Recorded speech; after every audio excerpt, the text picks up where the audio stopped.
이 안경 어떠세요? 옛날에 쓰던 건데 좀 이상하죠? 안 쓰는 게 나은 것 같은데. 네, 이거 가끔 이거 노안 그 책 볼 때 쓰는 거거든. 근데 이미지 바꾸려고 한번 써봤는데. 자, 하여튼 이제 저희가 세 번째 테마로 정의선 회장의 현대차 어디로 가고 있나. 현대차 그룹 우리나라 뭐 넘버 2 그룹이고 고용에서 굉장히 중요한, 실제로 이제 2018년 이후에 정몽구 회장님이 공식 석상에서 사라진 이후 정의선 수석부회장이, 이제는 뭐 정의선 회장이죠, 회장이 현대차를 이끌고 있는데 굉장히 행보가 다른 것 같아요. 저는 이제 그 특징 중에 가장 큰 게 정의선 회장은 영어가 된다, 정몽구 회장님은 한국말이 잘 된다. 한국말도 잘 안 되시잖아요? 세대가 조금 다르니까. 경영 스타일도 다르고 굉장히 다른데 우려도 있고, 뭔가 굉장히 최근에 큰 행보들이 나온 것 같아요. 뭐 오늘 이제 대표적으로 오늘 주식시장에서 난리가 났었지만 현대기아가 뭐 지금 주가가 엄청 빠졌네요. 보니까 애플카 없었던 일로, 그리고 애플이 이미 여러 군데 접촉을 했었던 것이고, 뭐 이런 하여튼 제휴, 정몽구 회장님의 경영의 특질이 품질 경영도 있고 뭐 공포 경영도 있고, 부분 중에 하나가 인수합병, 전략적 제휴. 정몽구 회장은 그거 진짜 싫어했거든요. 우리 길을 간다, 우리가 수직 계열화, 뭐 쉽게 말해서 타이어 빼곤 다 한다 해서 정말 완벽한 수직 계열화를 만들어 놨는데, 정의선 회장 뭐 인수도 하고 제휴도 하고 지분 투자도 하고, 뭐 어떻게 보면 재벌 2, 3세들이 많이 하는 MBA식 경영을 하는 것 같아요. 주변 측근들도 그런 사람들이 굉장히 많고, 하여튼 최근에 뭐 여러 가지 나오기 때문에 무슨 뭐 어반 항공도 나오고 뭘 하려는 건지 잘 모르겠지만 로보틱스도 한다 그러고, 보스턴 다이내믹스는 어쨌든 뭐 MIT에서 MIT 연구실에서 했다고 하지만 뭐 구글이랑 손정희, 소프트뱅크가 이미 한 번씩 했다가 다 버린 데거든요. 다 버린 거를 1조를 주고 샀는데, 이게 내용은 보면은 개인 돈도 2,200억 받아서. 그다음에 더 재밌는 내용은 그거 다 MBA들이 분석을 했을 텐데, 지금 현대 정 사장이, 그 사장 바로 밑에 정재훈 사장이 MBA 출신이잖아요, 전형적인. 근데 그 내용 중에 하나가 정재훈, 사람 이외엔 아무것도 없다는 거더라고요. 아니 현대가 인수했는데 거기에 에이스들이 나가버리면 아무것도 아니야. 껍데기밖에 안 남는다는 거예요. 이게 무슨 장비가 있는 것도 아니고 기계공학처럼 노하우가 세팅된 것도 아니고. 그렇게 따지면 이족 로봇에 처음 시작했던 혼다가, 아시모가 2016년에 프로젝트 중단하고 2018년 완전히 접었거든요. 혼다가 기술력이 없어서 접은 게 아니라 이게 돈이 안 돼서 언제까지 방향을 잃은 거죠. 뛰어가는 아시모까지 개발해서, 한때 그 얘기 있었잖아요. 그 2011년 대지진으로 방사능 오염됐을 때 그 지역에 아시모 로보트가 가서 뭐 작업한다 뭐 얘기도 있었는데, 뭐 하여튼 현대기아는 정의선 회장이 되면서 굉장히 많이 바뀌고 있는 그런 점들을 가지고 한번 얘기를 해보면, 정의선 회장의 개인사를 얘기하자는 게 아니라, 물론 그렇죠. 현대기아가 어떻게 가는지 저한테도 물어보는 분이 꽤 많아요. 네, 저는 굉장히 결론적으로 희망적으로 봐요. 왜냐하면 아버지 MK의 시대 90년대부터 시작을 해갖고 2000년대까지 품질, 캐파 키우고 원가 잡고, 그건 어떻게 보면 기본이죠. 메이커의 기본, 덩치 키우는. 거기까지는 잘 했다고 보고, 이제 새로운 시대에는 새로운 사람이 해야 되는데 조금 타이밍이 늦어갖고 좀 혼란이 있긴 했으나, 이제 정의선 회장이 들어서서 새 시대에 맞게 어떻게 나가야 하는가는 잘 알고 하는 것 같다는 생각이 들고, 저는 굉장히 좀 희망적으로 보는 게, 제일 처음에 한 일이 아직 결론은 안 났지만 저기 삼성역에 105층인가 건물 짓는다는 거예요. 그거를 50층 3개로 한다고 그러잖아요. 그것도 일단 연기도 했고요. 그거 보고서 제가 그 현대에 있는 그 고위 경영진의 제가 아는 후배나 친구들한테도 제가 문자 보내고 그래갖고 정말 잘했다. 아니 높은 빌딩 짓는 거는 롯데는 그게 필요하지. 그냥 본업의 유통이니까, 호텔이고. 눈에 보여야 된다. 근데 메이커가 왜 105층 건물에 위에 올라 앉아갖고 구름 위에 앉아서 뭐하게. 비행기 만들 것도 아니면서. 비행기 만든다는 죠. 그 비행기가 아니잖아요. 그랬더니 그런 걸 보게 되면 그 정의선 회장에 대해서 평을 들어보면 얘기를 들을 줄 안다. 그리고 들은 다음에 합리적으로 결정을 할 줄 안다. 중요한 얘기죠. 그리고 굉장히 수평적 사고에 열려 있고, 글로벌 시각으로 대외적인 협력이나 이런 거에 투자, 그런 거에 굉장히 열려 있고 좋은 리더라는 얘기를 들어요.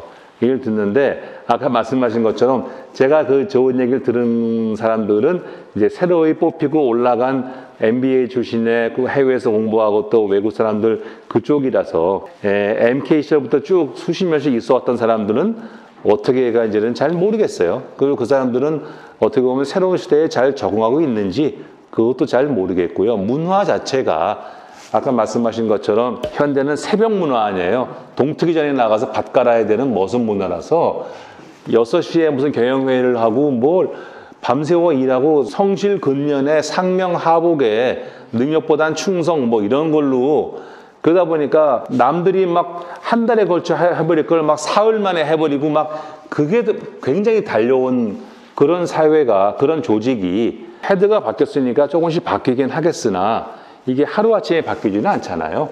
이 수평적 문화로 어떻게 이 사람들이 적응해 나갈 것인가 조직은 흔들리지 않을까 그런 우려가 있네요. 근데 제가 최근에 들었던 충격적인 얘기는 그거였어요. 정의선 부회장이 작년부터 굉장히 많이 했던 얘기가 인재가 없다고. 현대차 그룹이 우리나라에 인재를 쓸어모으는 회사, 물론 삼성이 대부분을 가져간다고 하지만 현대차에 인재가 없어서 인재를 구하라고 그렇게 닥달을 한대요. 그 인재가 이제 그 IT, 결국은 IT. 4년 전인가 3년 전에 그 IT 상무과 전무를 뽑아놓은 IT 출신 사람이 멋지게 프레젠테이션하고 6개월 만에 사표 내고 나갔더라고요. 이 기업 문화에서 못 있겠다고.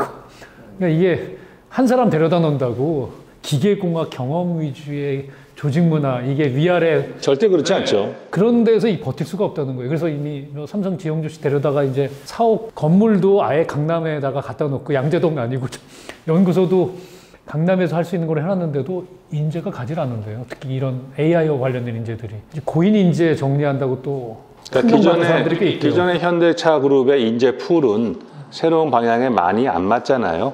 그래서 그 사람들을 버린다는 얘기가 아니라 그 사람을 활용해서 현재 돈을 벌고 새로운 방향으로 나갈 때 그거를 같이 나갈 사람들이 부족하니까. 근데 그건 그냥 전 좋게 보는 게 니즈가 있어야 결핍을 알잖아요. 자족을 하고 앉아 있으면 뭐가 부족한지도 모르잖아. 근데 뭘 하려고 보니까 어떡하지? 그거는 굉장히 경영진으로서는 중요한 태도라고 생각을 하거든요. 그래서 작년에 그 CES에서 정의선 회장이 올라가서 스마트 모빌리티 솔루션 프로바이더라는 향후 비전을 얘기했잖아요. 그래갖고 UAM이라고 무슨 헬리콥터 같은 게 와가지고 뭐 허브에 내리면 허브에서 PBV라고 뭐 퍼포스 빌트 비클 뭐 이래갖고 또 왔다 갔다 하고 그래서 끊임이 없는 소위 seamless 이동의 자유 그 새로운 차별화된 경험을 제공하겠다고 그러면서 뭐 향후 매출 구성은 자동차가 50% 이런 항공 쪽이 30% 로보틱스가 20%라고 그래서 저는 생각에 아 그래 회장이라면 저 정도는 얘기해야지. 그냥 사장은 저런 얘기하면 안 되지. 이런 생각이 들었거든요. 아, 어차피 CES니까, 그건 미래를 얘기하는 거니까 회장은 나가서 난 저러고 해야 된다고 봐요. 그러나 이제 과연 그 비전이 항해할 때 배들이 이제 북극성을 보고 간다고 그러지만 북극성으로 가는 건 아니잖아요. 그걸 보고 가는 거지. 그래서 이 회장이 얘기한 것이 반드시 이루어져야 한다고 얘기하더라도 이쪽 방향이니까 여기에 맞춰갖고 모든 제품 개발, 조직 문화, 자금 그런 거를 맞추어라, 튜닝을 해라. 그러니까 지금까지는 자동차가 거의 100%였다 그러면 앞으로 자동차를 안 하지는 않겠으나 그룹이 성장한다 그러면 이쪽 성장보다는 이쪽. 결국 UAM이나 로보틱스는 시스템이라는 얘기잖아요. 소프트웨어고. 그러니까 그런 쪽에 부가가치를 키워서 먹고 살아야 되겠다라는 얘기를 했는데 굉장히 저는 어려운 얘기라고 봐요. 그러니까 아까 말씀하신 재밌는 게 그 보스턴 다이내믹스의 개인 돈도 태웠잖아요. 그럼 뭐 의지는 보여준 것 같은데 저는 솔직히 잘 모르겠어요.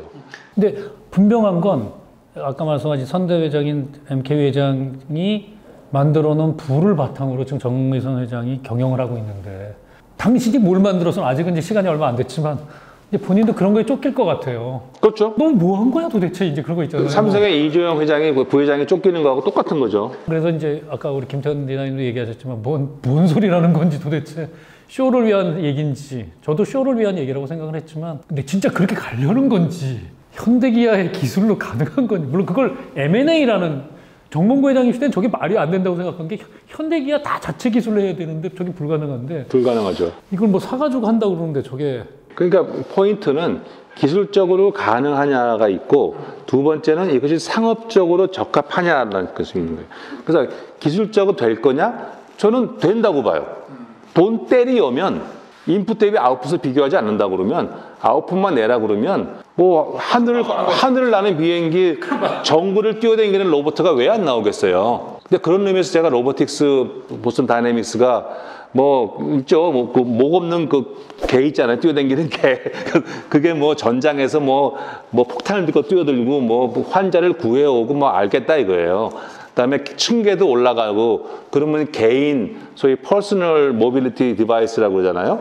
다리가 불편한 사람도 층계로 올라갈 수 있고 그건 다 알겠다 이거예요. 다 알겠는데 과연 그것이 돈을 버는 거냐라는 측면은 상업적으로 적합하냐는 측면은 지금부터 풀어야 할 과제라서 기술을 이것을 수요를 창출시켜서 돈 벌 수 있게 만드는 게 그게 사장들의 일이죠.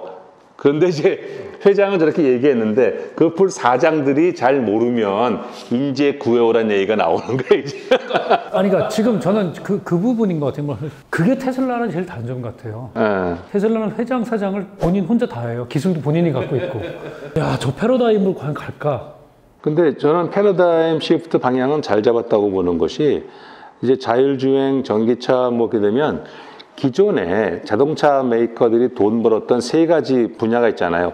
자동차의 판매, 자동차 금융, AS, 부품 팔고 정비하는 거.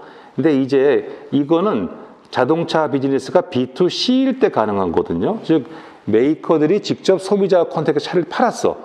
그래서 돈을 번 거잖아요. 근데 앞으로 우버니 뭐 저 동남아 그랩이니 하는 식으로 불러서 타는 공유 시대가 되면 이제 공유하는 업체들한테 메이커들이 납품을 해야 되거든요. 그러면 우버가 나는 내년도 300만 대 차를 살 건데 뭐 A 세그먼트 몇 대, B 세그먼트 몇 대, 스펙은 뭐뭐뭐뭐 자 갖고 와봐. 그럼 도요타 너 얼마야? 현대는 얼마야? 이러기 시작하면 부가가치가 확 떨어지잖아요. 그러니까 차 판매에서 이익을 못 내. 그다음에 그렇게 되면 자동차 금융 필요 없어. 소비자가 안 쓸 거니까. 그다음에 AS 전기차 모델은 부품 수가 줄어갖고 AS 부품 돈 못 벌어요. 그러니까 기존의 세 개의 수축이 무너지는 상황에서 어떻게 살아갈 것인가에 대해서 정유사 회장의 현대그룹은 방향을 잡았다고 생각을 해요. 그래서 그랩이니 여기 막 우번이 투자하는 것도 그렇고요. 그다음에 각종 서비스에 저렇게 신경을 쓰는 거. 그다음에 전기차 개발하려고 또 자율주행 개발하기 위해서 뭐 메타웨이브에 투자하고 옵시스에 투자하고 뭐 애플하고도 전기차 얘기하고 하는 것은 저는 제가 정유사 부회장이라고 그러면 잠이 안 올 것 같아. 이 수많은 이 시도에서 다 성공하지 않으면 새로운 먹거리의 어떤 비즈니스 모델이 형성이 안 될 것 같거든요. 지금 아버지 세대에서 비즈니스 모델은 확고했어. 아까 말한 세 가지로서 800만 대까지 키웠으니 얼마나 많이 돈을 벌었겠어요. 그 돈을 다 여기 퍼부어야 되는데 새로운 비즈니스 모델을 아까 자동차 뭐 UAM 로보틱스 그랬는데 자동차 부분 허물어지죠. UAM 저게 언제 돼? 로보틱스 저게 과연 효과가 있는 거야? 어떻게 그 기존차 비슷하게 엮지? 이거에 대한 답은 아직 없다고 봐요.